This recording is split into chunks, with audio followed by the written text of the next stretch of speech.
Hello my friends, and welcome back to my channel. I'm Patty. I go by Pattymac Makes everywhere online. On this channel we love to talk about quilting and sewing and a little bit of gardening and cooking and different things around the home. But in today's video we are going to dial right in on something very near and dear and very, very important to those of us who quilt and sew, and that is I'm going to talk with you today about my iron. Right before I started filming this video, I helped a friend move some furniture, and he asked me what today's video was going to be about, and I said, oh, I'm going to talk all about my iron. And he was like, really? And I said, yes, this is a very important topic for those of us who quilt and sew, because the pressing and the ironing and all of that can make or break a project. I took a class on Craftsy once, and the teacher said, if you're sort of an average sewer, but you're a top-notch presser, then your projects are also going to be top-notch. So honest to goodness, the pressing of the project, the quilt block, whatever it is, it can make or break your project. But finding a really good iron, that is something that people who sew could talk about all day long. And we all have our favorites, and we all have our less than favorites. So in this video, I'm going to share with you the iron that I've been using, and I'm going to talk with you about why I like it. And at the end of the video, I'm going to show you how I keep it clean. I watched a lot of cleaning videos on YouTube just to kind of get an idea of what other people are doing, and I'm just going to let you know I don't do hardly anything that they do. So I'll leave it up to you if it will work for you or not. I'm just going to share with you what I do. It works for me, and it's really easy. And yeah, my iron looks brand new. So I'll let you make the decision if you want to try my method or not. Okay, let's talk about my iron. What do I have? Okay, so what iron do I use? Well, here it is. And it's called a Singer Steamcraft IRON. And you may or may not know, but I love Singer sewing machines. I use 2 of them actively in all of my projects right now. And I really think Singer is a great product. I think it's fantastic, especially for a beginner or somebody on a budget. There's so many machines out there, and we could all share our favorites and our not so favorites all day long. But for this video, I'm just going to let you know I really like my Singers. And I have really, really enjoyed using this iron, and I've been using it for all of my pressing for an entire year. So I think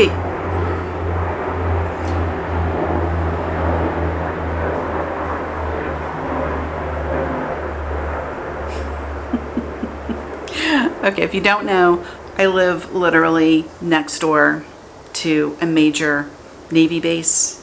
It's the master jet base for the East Coast.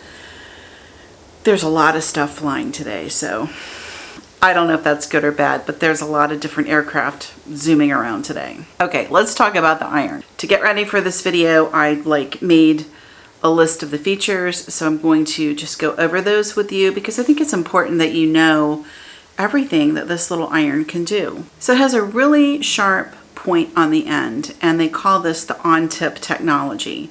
And what's nice with a really sharp tip like that is that you can really get into corners, and you can get up close to, like if you're pressing pleats or any kind of seams or whatever, it's really nice for getting into those corners. This iron has 30 minutes of auto shut-off time. So what that means is it will stay hot for a full 30 minutes before it will turn itself off. So I like 2 things about this. One, I like that it turns itself off because I can be a little forgetful, but I also like that it will stay hot for a full 30 minutes because as I'm actively in the middle of a project, what's really great is I can go over to the machine, I can do some sewing, and when I'm ready to press, 9 times out of 10, the iron is still hot for me, which is great. Also, if I have taken longer than that 30 minutes of time and the iron has turned itself off, it very quickly heats back up. It's really fast in how it will reheat itself. The next thing about this iron is, and I'm going to read this to you because I want to get it right. It features an internal anti-calcium filter that makes it tap water safe and has a self-cleaning function designed to flush sediment and minerals out of the system. I don't know how it does that. It says it does it. We'll just go with it that it does it. And I like that it's tap water safe. I will still go ahead and use water that I filter. Just, you know, at least the chlorine's out of it. I don't need any chlorine in my projects. So I do use filtered water, but I don't worry about doing any kind of steam distillation or buy special water for it. This iron is hot. I mean, it's really hot. It has 1750 watts of juice. That's a lot.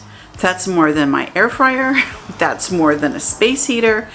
It's a lot. So it gets very, very hot. And when you're working, especially for us, we do mostly quilting in small projects, you really want that heat to get your project as flat as possible, to get all those wrinkles out, and to just get everything as crisp and sharp as you can. The downside to this iron is it's pulling a lot of wattage. I mean, it's pulling a lot. 1750 watts. That's a lot of juice. So it's going to run your electric bill up a little if you're sewing a lot and you have the iron on a lot. It's hot. It also means that if you're running on backup power, you're not going to be able to run this unless you're plugged into really a gas generator. So in an outage situation, you could keep sewing, but you're not necessarily going to be able to use this big iron. Singer promotes this iron by saying that it is no drip. And I'm going to tell you, I've been using it for a full year and I haven't had it spit or spurt or do anything. Maybe like once or twice I've seen something, but it's not bad. Before I got this iron, I had an expensive Rowenta, and that thing just leaked everywhere. It drove me bananas. It was constantly leaking all over everything.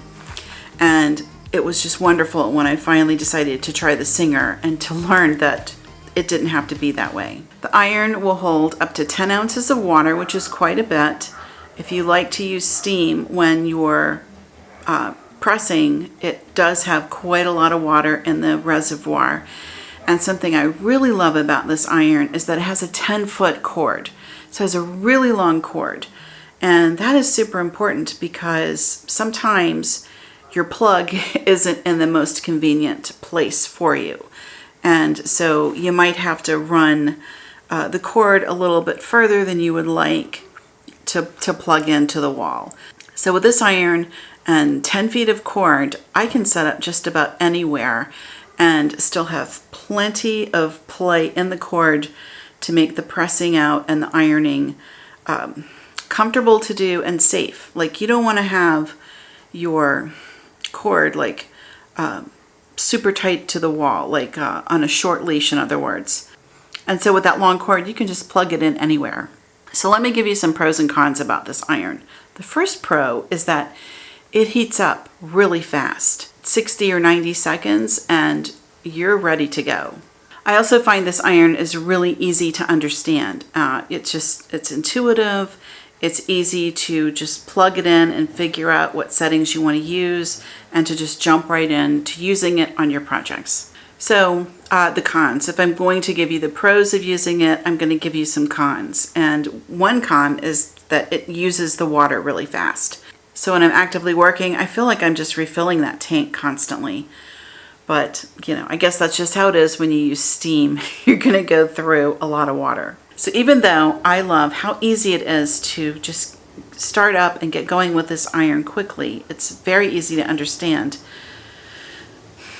The location of the controls on the button, it's a little bit awkward, and frequently when I'm working, I will wind up turning the iron off because of the way I've just like bumped the control, and I'll show you that when we look closer at the iron. The biggest pro to using this iron, honestly, is the cost.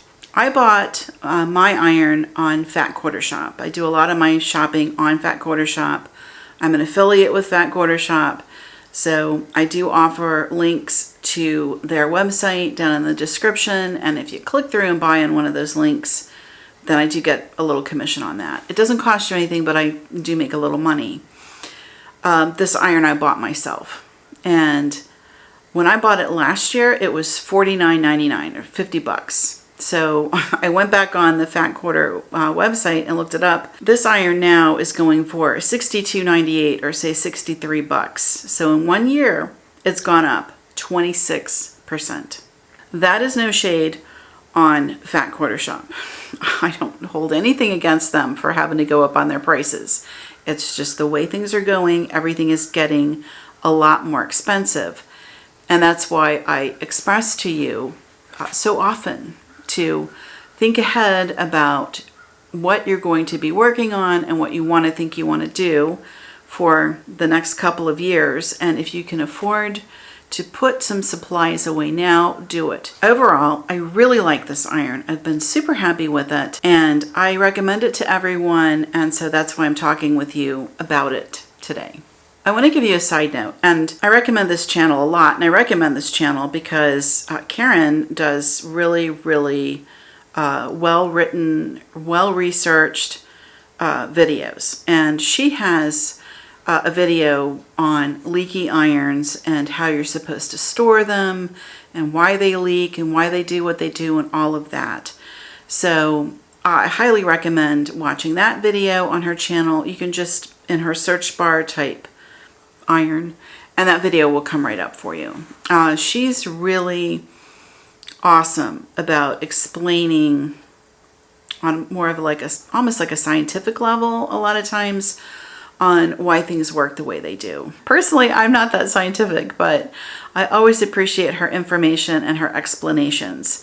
So you might try watching that. I do recall that after watching that, I was more careful with how I used the iron, so that might also be partly why this one is not leaky like the other one. It has something to do with the chambers and all kinds of stuff. Just go watch her video, but watch it after today's video. Let's talk about cleaning the irons, because you do want to keep your iron nice and clean. Anytime you have equipment, you want to keep it clean, you want to keep it as dust-free as possible, and just take care of the gear because it'll last you a lot longer. I was brought up with the old school way of you take care of the things that you have and then they last you a really long time. And that's just my mindset on all of my stuff, all of my things.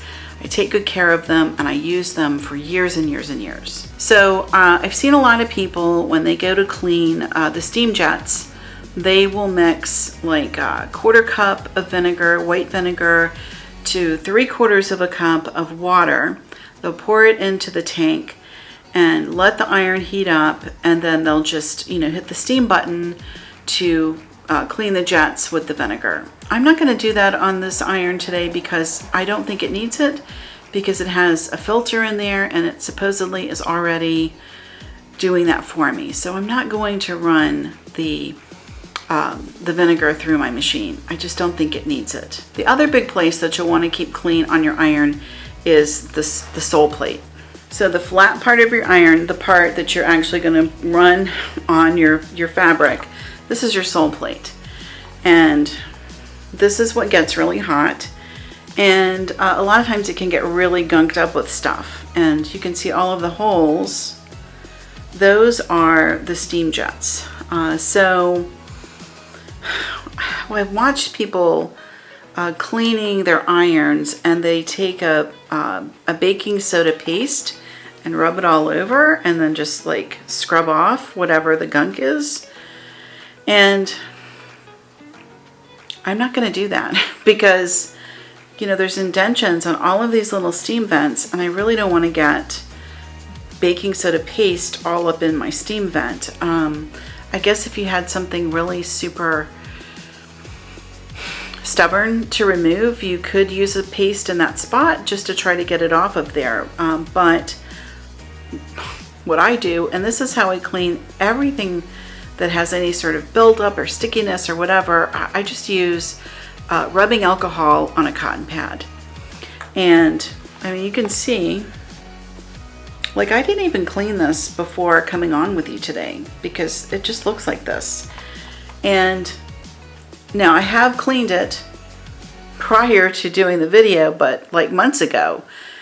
And so if I'm going to have an issue with buildup, it's from the glue on interfacing or on fusible quilt batting. And I use both of those products quite a lot. But to minimize getting the residue on the sole plate of the iron, I do a couple of things. And the main thing is that I use a press cloth. So press cloth means just a cloth that you use for pressing. And so what you're going to do is take your project with, we'll just say the fusible quilt batting, and when you're ready to adhere that, you lay your project out, it's ready to go, and then you put this press cloth over top of your project, and then you press through the press cloth. So what happens is, if you have a little bit of that edge with the glue hanging off of your project, then anywhere it sticks, it's going to stick on the press cloth and not the iron. So you adhere your project, and then when it's all done, you're in some places going to just be peeling back your press cloth because any of the stickum on the interfacing or quilt batting is going to be on that press cloth. And I'll tell you what works really good are tea towels, not kitchen towels, but those specific towels called tea towels. That is really a good thickness for pressing out anything as a press cloth. So tea towels are your friend. Now, I have gotten the sticky stuff onto the iron, and honest to goodness, all I do is wait till the iron is cool. This is a process that you want to do on a cold iron. It's cooled off, and I just take the rubbing alcohol on a cotton pad and work it on, and it cleans everything right off. I mean, it's really amazing. So I'll do the cleaning I want to do with the rubbing alcohol on the cotton pad, and then I will use a microfiber towel just to dry it off. And the microfiber towels, I love those things. I got those from QVC years ago. And you can machine wash them, and I use them to wipe down my sewing machines. I wipe down all of my sewing surfaces using microfiber cloth towels because they do such a nice job. They don't leave residue. They'll get up every bit of that dust and grime, and they're not going to scratch up your stuff. So microfiber towels for the win. So let's take a closer look at the iron, and I'm just going to show you the clean side of it, and I'll show you the dirty side of it. And I'll just show you how I cleaned it up. I mean, it's really like, I'm just going to say it. It's the easiest iron cleaning video on YouTube. So anyway, I hope it helps you. Let's turn the camera and I'll show you what I'm doing. This is what I use to clean the iron. It's just this 70% alcohol. If you can get the 90%, that's been a little hard to find recently. But if you have that, that works just as well, probably better, but any kind of rubbing alcohol is going to work. And then I just have these little cotton pads and a Q-tip. And then this is the microfiber cloth. And I'm just going to use that. So let's take a look at the iron. So when you want to start cleaning your iron, you're going to want to look at it closely, and what you're going to see is that you have this body part of your iron, and then you're going to have this metal part down here. And this is the bit that's going to get hot. That's your sole plate. And of course, this is part of the heat conducting part of your iron. And this plastic bit is where it's going to stay cool so that you're not going to burn yourself. But you want to clean everything. You want to clean the body of the iron, you want to clean this part, and you certainly want to get on and do your sole plate so that it's nice and clean. And so this side I've done, and you're not only going to want to go over this, there is like a little ledge here and all kinds of gunk will collect here, lint and all kinds of stuff. So you want to get all of that. And I will show you that this microfiber cloth does such a nice job of just keeping everything polished and gleaming. And so my method is to clean everything off with the rubbing alcohol and then wipe it down with the microfiber. And I will say, you want to do this when the equipment is cool. So before you ever start ironing for the day is when you would do this cleaning. So this side I cleaned, and I did this right before filming, and this side I have not cleaned. And you can sort of see the gunk.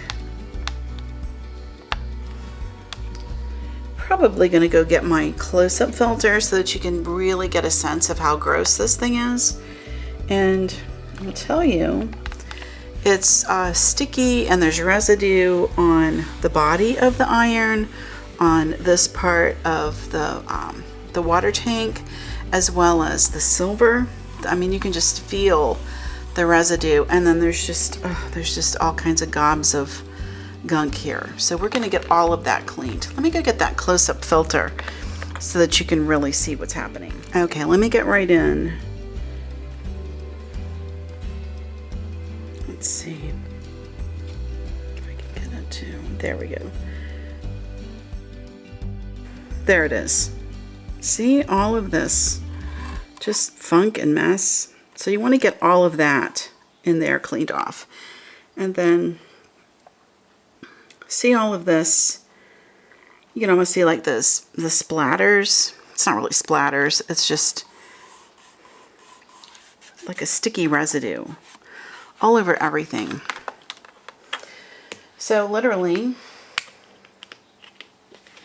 what I'm going to do is just put some alcohol in the pad, and then we're just going to start wiping down. And just that right there. That instantly cleaned everything off. You know, I use a lot of spray starch, so I'm assuming that some of what's on here is spray starch. Let me see if you can just see the difference. Look at that. It's very hard to show this. So see how gunky that is? And then as we work up, oh, it's just perfect. It's just like brand new. I don't know if you can see. Sometimes it's very hard to really show everything. And then I just go onto the body. And this is literally all you have to do. Just wipe it down with the rubbing alcohol. And then go over it with the microfiber. If you don't have a microfiber, that's okay. I would wipe it down with some kind of a towel. And it's perfectly clean. So you can see it's got some of the goop. So we'll just go over a little bit more.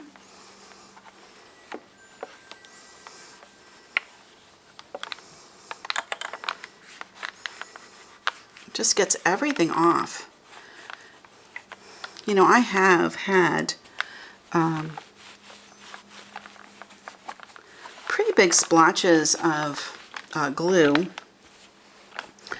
on the sole plate and just used the rubbing alcohol, and it just cleaned right up.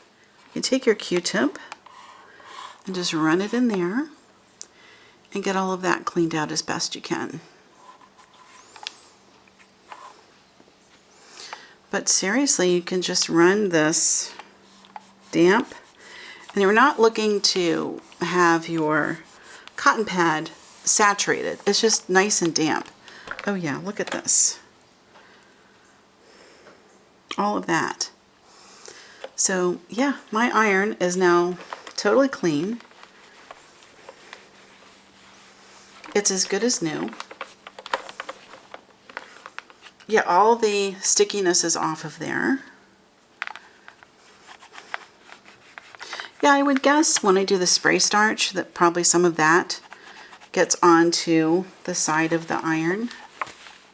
I don't know, you know, just, it's kind of dirty. Just cleaning, or it's kind of dirty, the sewing. Dealing with textiles and fabric. All right. She's good as new. I'm going to show you some of the settings and how things work on this iron. And this style, you can see it's no steam, it's steam, and it's self-clean. So we're going to turn this on here in just a minute and we'll do the self-clean. For the water reservoir, you can see what your water level is. So we'll add some water to this before we start the self-clean. This is where you put the water in. That just tips up and you're going to pour it right in there, and it comes with its own little cup. And then on the top here, this is how you do your settings. So it's nylon, silk, wool, cotton, and linen.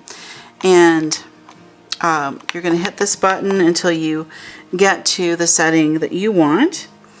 And so I was talking about how you can like turn things off or change a setting without realizing it. And that's because you can be, if you are sewing and you get up right close up here, you can probably hear that. Like I'm hitting it with my hand with that joint accidentally. So when you're pressing out, you want to kind of be back a little bit, just so you don't knock that. But sometimes you'll be working and you're like, why isn't my iron hot? And then you'll realize you've put it into standby mode. So anyway, that happens. The top, so this is your steam button. So if you want to have a hit of steam, you just press that. And then this one is to spray. And this helps you to have the cord come from anywhere. And you can use this thing as a right-handed person or a left-handed person. And it's even on a little ball joint. You can see that. So it's very nice to use. And it's got tons and tons of steam. And look at how beautiful and shiny that is. So this is a year of use. I would say moderate use. I wouldn't say heavy duty use, but moderate.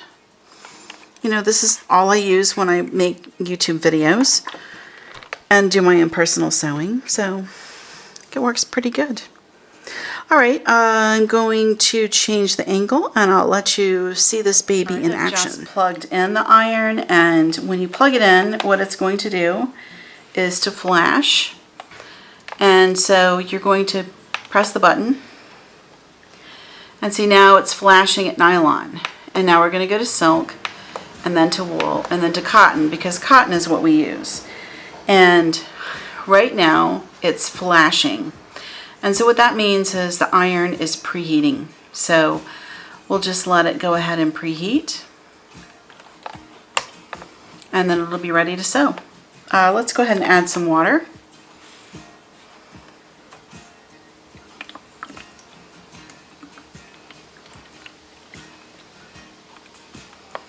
And this is the little cup that comes with this particular iron.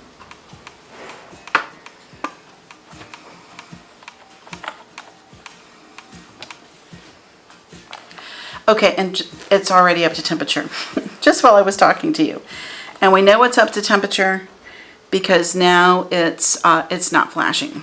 So, you know, we'll just go ahead and press this while we're really ironing, but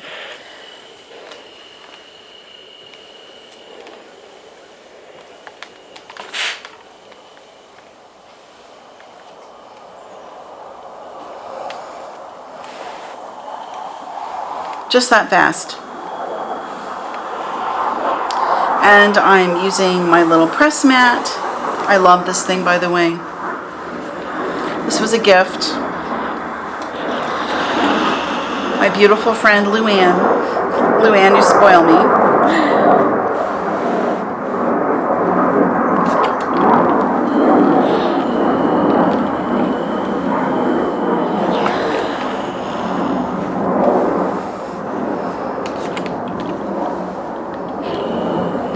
And there we go.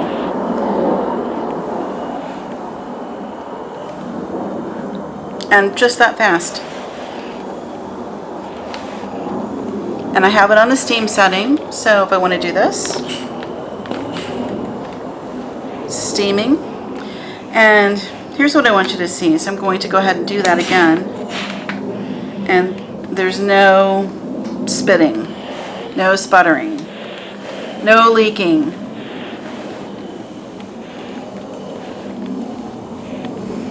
Just that easy.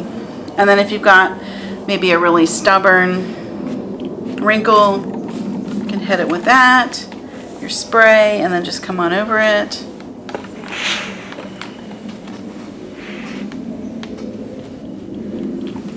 And there we go. Now, let's go to the self-clean. Put it all the way down. Oh, there it goes. So to self-clean, you're just going to flip it down.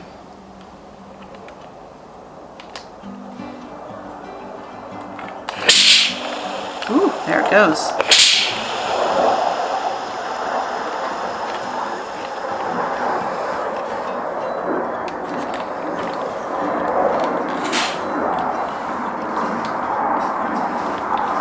And no leaking. It's amazing.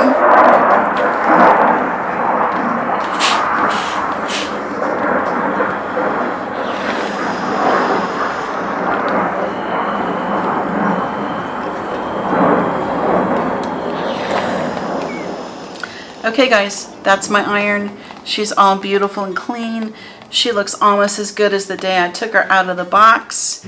And I'm super happy with her. If I could buy another one and put it away, I would do it because I really, really love this iron. I'll also say I like the grip, so it's nice on the hand, and it's a heavy iron, but it's not too heavy. You want some weight because partly what's going to flatten out those seams is the weight. So there needs to be some weight, but see how easy it is to move? It's really, I mean, I can just with one finger move this back and forth. Not that you need to do that, but anyway. Okay, that is my beautiful Singer iron. I love this thing. All right, my friends, that is my combination review and iron cleaning video all in one. And I hope you enjoyed it.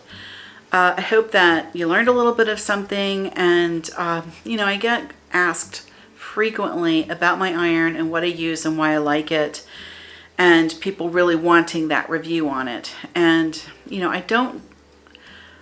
I actually, how do I say this? I like to use something for a while before I give you a review on it. Like I see on most channels, and this is just the whole gamut of YouTube. They get something, they like get it out of the box, they use it for an hour, and they're giving you a review. I don't see how you can give a really good review if you haven't actually used something over a period of time. I think you need to use the product, whatever it is, over the course of time to really know if it meets your needs and if it's something you truly would recommend to somebody. So I have recommended the iron to people, you know, in the past year, but I didn't want to do a video about it and put the information out there on YouTube until I had used it for a good long while and be really confident and secure in what I'm telling you. And I'm telling you, I love this iron. Okay, that's today's video. I hope you enjoyed it. I hope that it explained some things for you or answered some questions. And that's all I've got for you today. And I will see you around YouTube in the next video. And until then, happy quilting, my friends.